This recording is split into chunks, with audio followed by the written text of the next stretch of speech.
주님 말씀 듣겠습니다. 주님 우리에게 말씀하여 주옵소서. 우리의 귀를 엽니다. 마음 열고 생각을 엽니다. 우리의 모든 생각을 사로잡아 그리스도께 복종케 하시고 오늘도 우리를 다스리고 역사하시는 주님께 우리 마음 온전히 올려드리며 주의 말씀으로 주의 은혜로 우리의 삶을 가득 채우게 인도해 주옵소서. 예수님 이름으로 기도드립니다. 아멘. 오늘 함께 나눌 말씀은 사무엘하 21장 말씀입니다. 오늘도 저와 여러분이 한 목소리로 사무엘하 21장 말씀을 함께 봉독하도록 하겠습니다. 다윗의 시대에 해를 거듭하여 3년 기근이 있으므로 다윗이 여호와 앞에 간구하매 여호와께서 이르시되 이는 사울과 피를 흘린 그의 집으로 말미암음이니 그가 기브온 사람을 죽였음이니라 하시니라. 기브온 사람은 이스라엘 족속이 아니요 그들은 아모리 사람 중에서 남은 자라. 이스라엘 족속들이 전에 그들에게 맹세하였거늘 사울이 이스라엘과 유다 족속을 위하여 열심히 있으므로 그들을 죽이고자 하였더라. 이에 왕이 기브온 사람을 불러 그들에게 물으니라. 다윗이 그들에게 묻되 내가 너희를 위하여 어떻게 하랴? 내가 어떻게 속죄하여야 너희가 여호와의 기업을 위하여 복을 빌겠느냐 하니 기브온 사람이 그에게 대답하되 사울과 그의 집과 우리 사이의 문제는 은금에 있지 아니하오며 이스라엘 가운데에서 사람을 죽이는 문제도 우리에게 있지 아니하니이다 하니라. 왕이 이르되 너희가 말하는 대로 시행하리라. 그들이 왕께 아뢰되 우리를 학살하였고 또 우리를 멸하여 이스라엘 영토 내에 머물지 못하게 하려고 모해한 사람의 자손 7사람을 우리에게 내주소서. 여호와께서 택하신 사울의 고을 기브아에서 우리가 그들을 여호와 앞에서 목매어 달겠나이다 하니 왕이 이르되 내가 내주리라 하니라. 그러나 다윗과 사울의 아들 요나단 사이에 서로 여호와를 두고 맹세한 것이 있으므로 왕이 사울의 손자 요나단의 아들 무비보셋은 아끼고 왕이 이에 아야의 딸 리스바에게서 난 자 곧 사울의 두 아들 알모니와 무비보셋과 사울의 딸 메랍에게서 난 자 곧 무올라 사람 바르실레의 아들 아드리엘의 5 아들을 붙잡아 그들을 기브온 사람의 손에 넘기니 기브온 사람이 그들을 산 위에서 여호와 앞에 목매어 달매 그들 7사람이 동시에 죽으니 죽은 때는 곡식 베는 첫날 곧 보리를 베기 시작하는 때더라. 아야의 딸 리스바가 굵은 배를 가져다가 자기를 위하여 바위 위에 펴고 곡식 베기를 시작할 때부터 하늘에서 비가 시체에 쏟아지기까지 그 시체에 낮에는 공중에 새가 앉지 못하게 하고 밤에는 들짐승이 범하지 못하게 한지라. 이에 아야의 딸 사울의 첩 리스바가 행한 일이 다윗에게 알려짐에 다윗이 가서 사울의 뼈와 그의 아들 요나단의 뼈를 길앗 야베스 사람에게서 가져가니 이는 전에 블레셋 사람들이 사울을 길보아에서 죽여 블레셋 사람들이 벳산 거리에 매단 것을 그들이 가만히 가져온 것이라. 다윗이 그곳에서 사울의 뼈와 그의 아들 요나단의 뼈를 가지고 올라오매 사람들이 그 달려 죽은 자들의 뼈를 거두어다가 사울과 그의 아들 요나단의 뼈와 함께 베냐민 땅 셀라에서 그의 아버지 기스의 묘에 장사하되 모두 왕의 명령을 따라 행하니라. 그 후에야 하나님이 그 땅을 위한 기도를 들으시니라. 블레셋 사람이 다시 이스라엘을 치거늘 다윗이 그의 부하들과 함께 내려가서 블레셋 사람과 싸우더니 다윗이 피곤하매 거인족의 아들 중에 무게가 300세겔 되는 놋창을 들고 3칼을 찬 이비부롭이 다윗을 죽이려 하므로 스루야의 아들 아비새가 다윗을 도와 그 블레셋 사람을 쳐 죽이니 그때 다윗의 추종자들이 그에게 맹세하여 이르되 왕은 다시 우리와 함께 전장에 나가지 마옵소서. 이스라엘의 등불이 꺼지지 말게 하옵소서 하니라. 그 후에 다시 블레셋 사람과 곱에서 전쟁할 때에 후사 사람 십북에는 거인족의 아들 중에 삽을 쳐 죽였고 또 다시 블레셋 사람과 곱에서 전쟁할 때에 베들레헴 사람 야레우르 김의 아들 에라나는 가드 골리앗의 아우 라흐미를 죽였는데 그 자의 창자루는 배틀채 같았더라. 또 가드에서 전쟁할 때에 그곳에 키가 큰 하나는 손가락과 발가락이 각기 6개씩 모두 24개가 있는데 그도 거인족의 소생이라. 그가 이스라엘 사람을 능욕함으로 다윗의 형 삼마의 아들 요나단이 그를 죽이니라. 이 4사람 가드의 거인족의 소생이 다윗의 손과 그의 부하들의 손에 다 넘어졌더라. 아멘. 오늘도 역시 이름은 어렵죠. 그래도 아직 역대상하 나오지 않았으니 얼마나 다행입니까? 역대상하는 제가 나중에 이렇게 쭉 하다 보면 분명히 지나갈 텐데 뛰어 넘어가고 싶은 장이 있어요. 왜냐하면 사람 이름만 잔뜩 나오는 장이 있거든요. 그때 한번 어떻게 할지 보겠습니다. 사람 이름들 가지고 설교를 하라는 건 정말 어려운 일이거든요. 그런 읽기도 어려운데 말이죠. 예. 오늘 21장 말씀 보겠습니다. 21장 1절의 말씀에 보니까 다윗의 시대에 해를 거듭하여 3년 기근이 있으므로 3년 동안 계속해서 기근이 있었다라고 말하고 있죠. 그때 다윗이 하나님께 기도합니다. 뭘 기도했을까요? 우리가 이 기근에서 벗어나게 해주십시오라는 기도도 했겠지만 아주 중요한 기도는 왜 이러한 기근이 있습니까? 라고 질문하는 겁니다. 우리가 어떤 고난을 당할 때 이 고난을 빨리 지나가게 해주십시오라고 기도하기도 하고 간구하기도 하지만 한 가지 꼭 생각해야 되는 것이 있죠. 이게 왜 이런 일이 생길까 하는 그런 일들이 우리 안에 생겨나잖아요. 오늘은 운이 별로 안 좋은가? 오늘의 운세를 펴보고 싶은 그런 마음이 들 정도로 뭐지? 왜 이런 일이 생기지? 그런 일들이 사람들에게 대부분 있잖아요. 그런데 한 가지는 우리가 꼭 주의해야 될 것은 어떤 사람이 나 말고 타인이 어떤 어려움을 겪고 있을 때 저 사람은 뭐 때문에 이런 고난을 당할까 생각하고 자꾸 판단하려는 마음을 우리가 가질 수도 있거든요. 그런 마음은 절대로 우리가 갖지 않아야 합니다. 그 사람의 일들을 우리가 판단할 수 없다는 거죠. 요한복음 9장에 보면 나면서부터 맹인이었던 사람이 있었는데 제자들이 예수님께 물어보잖아요. 저 사람 왜 나면서부터 저렇게 맹인으로 태어나서 앞을 못 봅니까? 저 부모의 죄 때문입니까? 저 사람의 죄 때문입니까? 물어보잖아요. 여러분 우리가 잘 알고 있듯이 맹인들은 앞을 보지 못하기 때문에 귀가 더 발달해 있잖아요. 청각이. 그런데 그 사람들의 소리 못 들었겠어요? 수많은 사람들이 그 맹인을 보면서 그런 얘기를 했을 거고 그런데 심지어 제자들까지도 그렇게 맹인에게 물어보는 거잖아요. 그러면 이 마음이 얼마나 괴롭겠어요. 내가 죄를 지었나? 우리 부모가 죄를 지었나? 그래서 그런 건가? 그런 생각을 그 사람이 왜 안 했겠어요? 우리는 그런 질문을 타인에 적용해서 하는 것은 우리는 하지 말아야 될 일이고 뭐 지양 정도가 아니라 그런 일들은 중단해야 할 것입니다. 특별히 교회에 와서 어떤 분이 어려움을 겪고 있을 때 가만히 찾아가서 너 왜 이런 고난을 겪는지 한번 생각해 보지 않겠니? 너 옛날에 무슨 죄를 짓진 않았니? 네가 지난 여름에 한 일을 알고 있다 뭐 그런 것도 아니고 그렇게 생각하고 그렇게 사람을 상처 주는 일들이 없어야 하겠습니다. 그러나 한 가지는 나 자신에 대해서는 내가 혹시 몸이 안 좋고 내가 혹시 하는 일이 잘 안 되고 고난을 겪을 때 혹시 내 안에 혹시 뭔가 잘못된 일들이 있나? 몸이 아플 때 보통 그런 원인을 짚잖아요. 내가 무슨 생활 습관이 잘못된다? 뭐가 잘못 먹었나? 내가 혹시 안 좋은 일이 있었나? 뭐 그런 일들을 생각해 보기도 하고 어려운 관계에 있을 때 내가 저 사람과의 어떤 어려운 관계에 내가 뭔가 잘못한 것이 있나? 돌아보는 일들이 있잖아요. 그러면서 자기를 성찰하기도 하고 고쳐야 될 부분을 고치기도 하는 거죠. 이스라엘 백성들이 기근을 당할 때 다윗은 하나님께 분명히 물었습니다. 이 원인이 무엇입니까? 라고 물었는데 왜 그런 일이 있었나 하면 가뭄과 기근이 있다는 것은 당시 이스라엘 백성들에게는 하나님께서 시내산에서 주셨던 언약 속에 레위기와 신명기 속에 너희들이 내 앞에서 범죄하고 잘못을 저질렀을 때는 내가 기근으로 가뭄으로 이렇게 너희들에게 형벌을 내릴 것이다라고 말씀하셨던 것이 있거든요. 레위기 26장 말씀 또 신명기 28장 말씀에 그런 내용들이 있습니다. 적어놓고 나중에 읽으시면 되겠습니다. 그 내용들을 보면 특별히 우리 신명기 28장에 있는 말씀들 속에는 우리가 잘못을 범했을 때 하나님께서 그냥 넘어가지 않으시는구나. 거기에는 분명히 하나님께서 내리시는 재앙이 있고 형벌이 있구나. 그것들을 우리가 깨달아 알고 하나님께 고쳐서 돌아올 수 있도록 하기 위해 하나님께서 그러한 형벌을 내리시는구나. 그렇게 하나님께서 언약하셨던 말씀이 있고 언약 백성들은 이런 고난의 때를 그냥 넘어가고 쉽게 뭐 언젠가 지나가겠지. 시간 때우면 되겠지. 시간이 약이지. 뭐 그런 식으로 넘어가지 않고 우리가 겪는 고난이 내가 겪는 고난이 혹시라도 하나님 앞에 범죄한 것인지 자신을 성찰하고 돌아보는 시간들을 가졌던 것이고 다윗은 그렇게 하나님께 기도함으로 인해서 하나님께서 주셨던 응답을 받았습니다.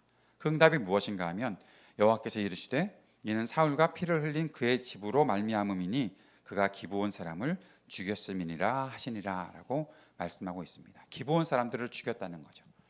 기브온 사람들에 대해서 우리가 처음 접하고 알게 된 것이 무엇인가 하면 여호수아 시대에 기브온 사람들이 여호수아를 찾아와서 여호수아를 속이고 여호수아와 조약을 맺습니다. 우리를 해하지 않는다라는 그러한 조약을 맺었습니다. 사실 그때 기브온 사람들이 여호수아를 속인 것이죠. 자기들이 멸망당할까 봐.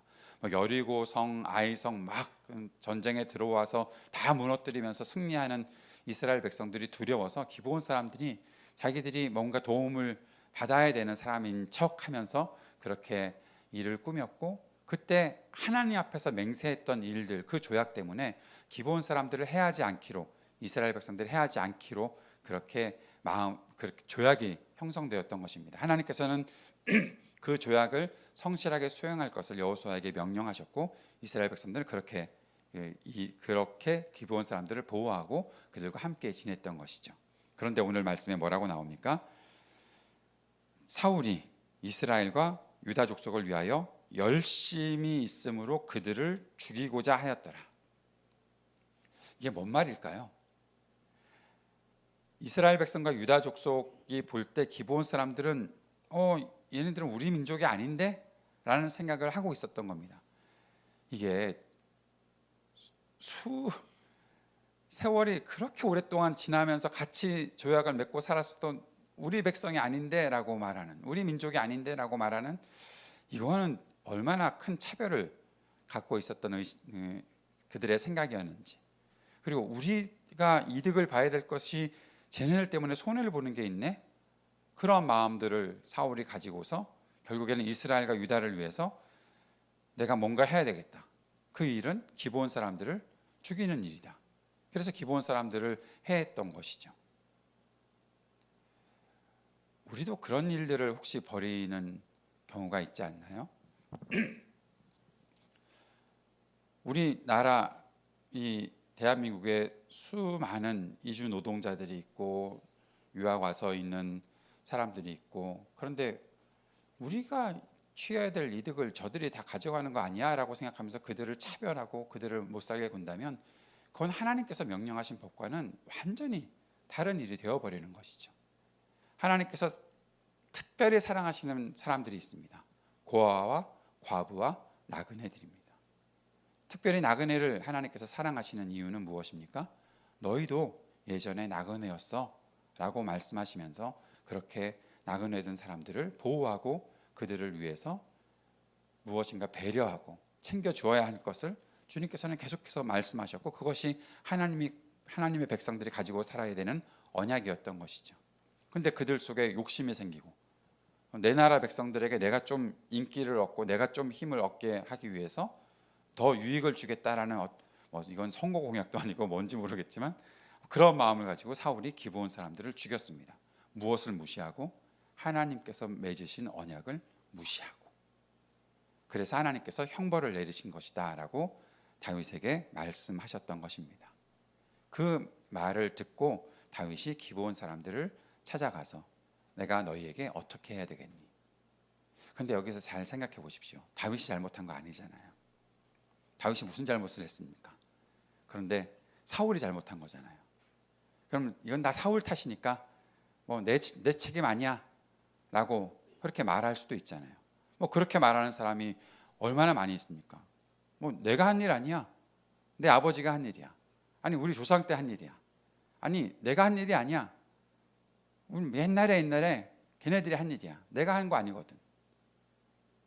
그런데 나는 그 백성, 그 공동체 속에 속한 사람이어서 내가 지금 그 공동체의 책임을 가지고 있는 어떤 리더의 역할을 하고 있다면 그건 내 책임이어야 하잖아요. 우리 공동체가 다른 공동체에게, 다른 사람들에게 무엇인가 잘못했다면 우리가 지금 함께 책임져주고 함께 그것들을 보상해 주어야 하는 일들이 있잖아요. 성경에서는 보상에 대한 말씀을, 그 명령을 철저하게 하고 계십니다. 아무런 보상도 없이, 아무런 배상하는 것도 없이 그냥 대충 뛰어넘어가고 나는 용서받았네, 나는 용서받았으니까 너하고는 상관없어. 하나님이 그렇게 가르쳐 주신 적이 없습니다. 삭개오를 보십시오. 내가 잘못한 사람들에게 대해서, 내가 속여서 어떤 사람들에게 피해를 주었다면 4배로 갚겠습니다. 이거는 성경에서 말하는 하나님께서 분명히 배상하라고 말씀하시는 것을 더 하겠다라는 그런 말을 삭개오가 하고 있는 것이거든요. 잘못은 하나님 앞에서만 용서받으면 됩니까? 하나님, 우리 조상들이 잘못했으니 내가 잘못했습니다. 그렇습니다. 내가 회개했습니다. 그럼 끝. 피해받은 사람들은 아직도 아파하고 있는데 그 피해자들에 대해서는 무엇인가 배상해주고 보상해야 될 일이 있는데 그런 것은 전혀 하지 않고 나 하나님 앞에서 용서받았으니 나는 됐습니다. 난 깨끗합니다. 하나님께서 그렇게 하라고 말씀하셨나요? 아니요.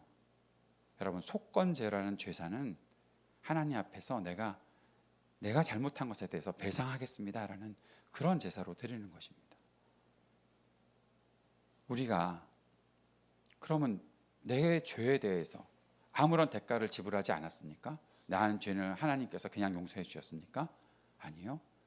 나의 죄를 대신해서 그리스도께서 십자가에 달려 죽으셨습니다. 죄의 대가를 그리스도께서 다 치르신 것입니다. 그 사실을 우리는 너무 간과하고 사는 것 같습니다. 사랑하는 여러분, 오늘 이 다윗의 마음가짐이 우리에게 주는 도전이 있습니다. 모범이 있습니다. 우리 공동체가 혹시라도 잘못하는 일이 있을 때 지금 그 당시에 어떤 사람들이 그것을 처리하지 않았다면 나라도 책임지고 그것을 배상하고 보상하고 그들을 위로하고 그들에게 용서를 구하는 일들을 해야겠다라는 그러한 마음들을 다윗이 우리들에게 알려주고 있는 것이죠.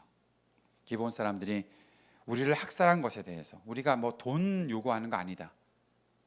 우리 이 마음들을 위로하기 위해 우리 백성들의 마음을 위로하기 위해 사울의 자손들을 내어주면 그들을 처형함으로 그렇게 우리가 모든 일들을 다 정상화시키겠다라고 얘기했고 다윗은 그 아들들을 내어주는 거죠. 그럼에도 불구하고 자신이 요나단과 맺었던 언약 때문에 브이보셋은 거기서 빼내오는 그런 일들을 하게 됩니다. 언약을 소중하게 여기는 사람이 바로 다윗이었기 때문에 그런 것이죠. 어떤 분들은 이렇게까지 사람을 죽이는 일들을 하느냐. 그런데 그들이 받아야 될 처벌에 대해서 그렇게 하셨고 그렇게 했고 하나님께서 그 일들이 다 처리되고 난 이후에 그 다윗이 기도했던 그 땅을 위한 기도를 들으셨다라고 말하는데 한 가지 우리가 주의할 것이 있습니다. 14절에 보면 사울의 아들들이 죽었다라는 것으로 모든 것이 끝난 것이 아니라 다윗이 끝까지 사울을 또 요나단의 그 시체를 거두어서 그들을 잘 장사해주고 그들을 그 시체까지라도 잘 마무리해주는 모든 일들이 마쳤을 때 그 후에야 하나님이 그 땅을 위한 기도를 들어주셨다라고 말씀하고 있는 것이죠. 모든 일들이 사울과 요나단의 시체를 찾아오지 못했었잖아요. 그런데 사울 나를 맨날 죽이려고 했고 나를 고생시켰던 사울의 시체를 내가 찾아서 못하러 장사를 해줘. 죽었으면 다 된 거지 라고 생각했다면 다윗은 아마 앞에서 사울을 죽일 기회가 있을 때 놓아주고 했던 그 모든 것이 그 속에 있는 어떠한 사울에 대한 원한들을 끝까지 가지고 있었던 모습밖에는 되지 못했겠지만 사울의 시체를 찾았고 요나단의 시체를 찾았다는 그런 일들을 듣고 그 시체까지도 잘 장사해주고 또 이 목매달아서 죽게 된 7명의 시신까지도 다 다시 잘 안장해주는 일들, 이 모든 일들을 잘 마친 이후에야 하나님께서 그 땅을 위한 기도를 들어주셨다라는 것들을 보면 하나님께서 우리에게 원하시는 것은 모든 일들이 잘 마무리되고 정상화될 수 있도록 그렇게 하나님께서 우리를 인도해 주시고 그렇게 우리에게 말씀하시고 요청하시는 것이 아니겠나라는 생각들을 하게 되는 것이죠. 그만큼 리더의 책임은 중요한 것입니다. 리더는 지도자는 이 모든 일들을 감당할 수 있는 사람이 되어야 한다는 것입니다. 오늘 저와 여러분의 자리가 어떤 지도자의 자리에 있다면 내가 책임져야 되는 일이 있다면 그 일을 정확하게 최선을 다해서 끝까지 잘 책임질 수 있는 그런 우리들이 될 수 있었으면 좋겠습니다. 우리에게 주신 어떠한 일이라도 그렇게 우리가 감당할 수 있는 그런 마음가짐을 가지고 살아야 할 것입니다. 내 욕심대로 하지 아니하고 그 속에 하나님께서 원하시는 뜻이 무엇인지를 분명히 기억하고 행할 수 있는 우리가 될 수 있기를 바랍니다. 15절부터 22절까지는 블레셋과의 전투의 장면들이 나타나 있습니다. 블레셋은 거인이 많았던 나라 같고 굉장히 큰 장수들이 있었던 곳 같습니다. 근데 이제 싸움이 시작돼서 네 번의 전투의 장면들이 나타나는데 첫 번째 전투의 장면이 있은 이후에 백성들이 왕에게 다윗에게 다시는 전장에 나가지 말라고 얘기합니다. 왜냐하면 다윗이 이제 좀 나이도 들었고 옛날같이 그렇게 용맹하게 앞서 나가서 싸우는 일들이 좀 위험해 보였던 것 같습니다. 그래서 왕이 죽으면 안 됩니다. 왕은 이스라엘의 등불이 꺼지지 말게 해달라고. 이스라엘 등불이라 그렇게 사람들이 다윗을 칭했던 것은 다윗이 하나님께 기도하며 그 기도를 통해서 불을 밝히는 그런 사람이었기 때문이 아니었을까, 그런 생각을 앞에 본문에서도 하게 되는 것이죠. 그러한 그 소중한 사람을 지키기 위해 이제 장수들이 나가서 싸우는데 블레셋의 그 거인들, 그 용맹한 장수들을 이 다윗의 부하들이 다 이겨내는 장면들이 나타나 있습니다. 저는 이 장면을 보면서 한 가지 생각을 합니다. 하나님께서 우리가 필요한 때에 우리가 꼭 해야 될 일들을 위해서 하나님의 사람들을 보내주신다라는 것입니다. 제가 지난 토요일에도 우리 남성들끼리 모여서 같이 교제하는 시간에 말씀드렸지만, 제가 예배를 인도하거나 찬양을 인도할 때 제가 아주 어렸을 때부터 교회에서 찬양 인도를 했었거든요. 그런데 그때부터 시작해서 오늘날까지 하나님께서는 제가 찬양을 하는 그 사역들을 할 때마다 옆에 딱 맞는 반주자들을 보내주셨습니다. 한 번도 반주자를 보내주지 않으셨던 적이 없습니다. 왜냐하면 아무도 없을 때는 제가 반주하면 됐으니까. 제가 뉴저지에 있을 때 장애인 사역을 시작했던 적이 있습니다. 뉴저지 교회가 장애인 사역이 필요하다 해서 그 사역들을 하면서 뉴저지 교회에서 풀타임으로 그 사역을 시작했는데, 장애인에 대해서 제가 뭘 알겠습니까? 제가 그때 저에게 장애인 사역을 맡기시는 목사님께 그렇게 물어봤어요. 목사님, 제가 교회 일들 안 해본 거 없습니다. 다 했습니다. 한 가지 안 한 것이 있고 한 가지 관심 없는 게 있는데 그게 장애인 사역입니다. 그런데 저한테 그걸 맡기시겠나요? 했더니 하라고 그러시더라고요. 그래서 억지로 끼워 맞췄습니다. 헨리 나우엔이라는 제가 존경하는 분이 그 장애인들을 위해서 마지막 세월들을 보냈던, 그럼 내가 장애인 사역을 하면 정말 뛰어난 영성가가 나도 될 수 있을까? 그런 생각을 하면서 그 사역을 시작했는데, 정말 아무것도 모르잖아요. 뭐 누가 한번 그 속에 뭐 전문가가 있는 것도 아니고 누굴 찾을 수도 없고. 그런데 말이죠, 그 장애인 사역이 1년이 지나고 2년이 지나고 지금은 그 장애인 부서에 어린이 부가 있고 청소년 부가 따로 있습니다. 수십 명의 아이들이 왔고요. 그리고 그 수십 명의 아이들을 보살피고자 하는 학생들 발런티어들이, 그들의 버디가 되어주는 발런티어들이 줄을 서 있습니다. 웨이트 리스트가 있을 정도로. 그거 내가 하고 싶다라고 오는. 그래서 그 친구들이 수십 명이 되고요. 그 부모들까지 되면 그 장애인 사역이 한 200여 명은 그 부서가 움직일 때 막 움직이는 것 같아요. 근데 그 일이 있기까지 하나님께서 때에 맞는 사람들을 한 분씩 한 분씩 보내주시는 거예요. 그리고 그분들이 그 역할을 딱 마치면 어디론가 사라지세요. 딱 그 일을 해놓고 가세요. 장애인 사역을 시작할 때 이 장애인들이 청소년 시기를 벗어나서 성인이 되면 그들을 어떻게 해야 되겠는지에 대한 계획이 필요합니다라고 말씀해 주셨던 분이 있어서 큰 긴 플랜, 먼 플랜까지도 세울 수가 있었어요. 그리고 아이들의 언어를 위해서 어떻게 우리가 해야 되는지, 또 아이들을 어떻게 상담해야 되는지, 때로는 정신건강의학과 교수님을 보내주시기도 하고, 왜 그분들이 그 시간에 거기에 와 있는지 모르겠어요. 딱 맞을 때. 그래서 제가 그 부서에서 같이 스텝으로 섬기던 분들께 우리 걱정하지 말고 무슨 사역이든지 하나님께서 맡겨주시면 하자. 그때 저희들이 외쳤던 캐치프레이즈가 있습니다. Right timing, right person. 적절한 때에 적절한 사람을 보내주신다. 딱 맞는 사람을 그때그때 보내주신다. 저는 그래서 사람에 대한 걱정을 하지 않습니다. 사역을 하나님께서 맡겨주시면 그 사역을 위해서 하나님은 분명히 사람을 보내주신다라는 생각들을 하고 그 믿음을 가지고 있는 것이죠.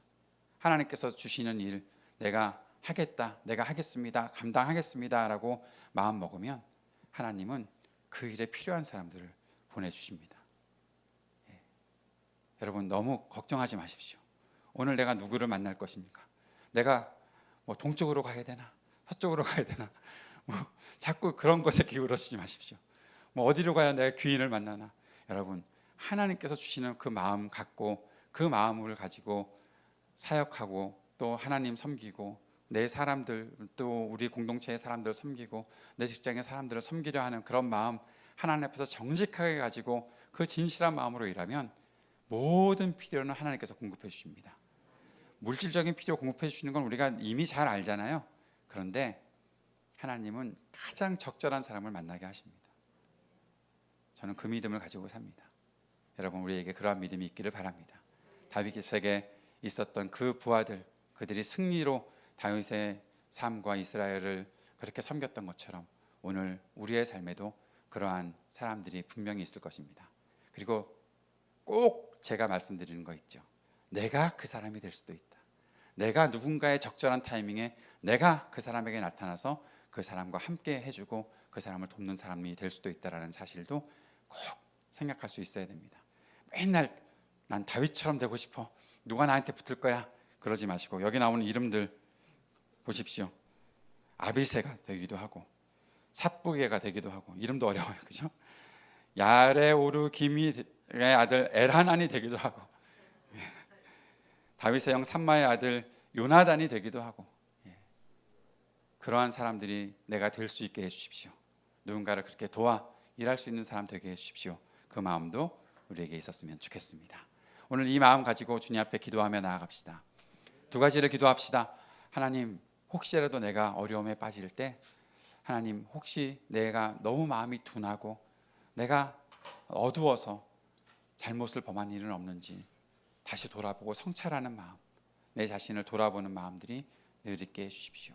하루를 살아가고 하루를 마감할 때는 꼭 내가 나의 자신을 돌아보며 주님 앞에 회개해야 될 것들을 회개하고 혹시라도 내가 실수해서 나로 인해서 상처받은 사람들이 있을 때 그들에게 용서를 구하고 그들과 함께하고 미안하다 얘기하고 그들에게 보상하고 그런 일들을 내가 용기 있게 잘 감당할 수 있는 그런 하나님의 사람으로 살게 해달라고 기도했으면 좋겠습니다. 책임질 줄 아는 사람 되게 해달라고 기도했으면 좋겠습니다. 그리고 오늘도 내가 살아가는 길에 필요한 사람들 만나게 해주십시오. 그리고 누군가에게 내가 필요한 사람 되게 해달라고 기도하는 이 시간 되었으면 좋겠습니다. 그리고 우리 교회를 위해 기도하고 우리 자녀들을 위해 기도하고 우리가 일하는 일터를 위해 기도하고 오늘도 우리의 삶에서 역사하시는 주님을 향해 우리의 마음 두고 나아갈 수 있게 해달라고 기도하고 지금도 아파하고 힘들어하는 이들을 위해서 병상에 있는 이들을 위해서 또 마음의 어려움들을 가지고 있는 이들을 위해 주님 앞에 중보하며 기도하는 시간 갖도록 하겠습니다. 함께 기도합니다.